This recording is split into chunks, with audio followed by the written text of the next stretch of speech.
On your Wikipedia, you talk about this career spanning 20 years. You're widely regarded as one of the greatest professional wrestlers of all time. That's a burden and a pressure. What does that mean to you? That you read that off Wikipedia?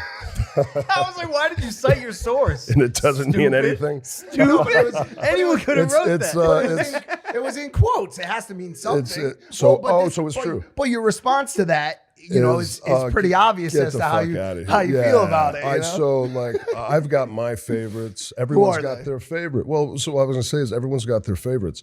I have no doubt there is a healthy amount of people out there that consider for me to be one of the best. But then there's a lot of guys out there that I'm not in their Mount Rushmore. Well, let's look at the scoreboard. You've got 14 belts, correct?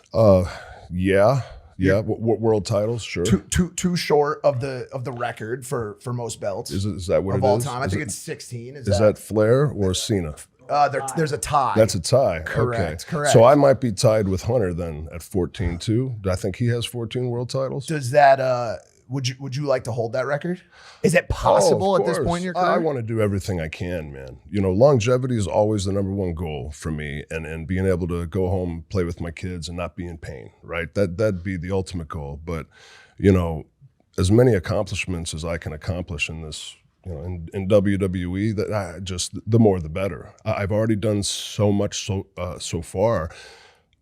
It's kind of nice being in a position where I can watch other guys' matches and maybe critique and help and answer questions. And so for the first time in my career, I find myself being a little bit of, I don't even want to say the word. I guess a mentor to some people, like I can pull a guy aside, kind of like I DM'd you, I'm like, hey man, careful, don't go out there and end up in a wheelchair. You got a lot of shit going on.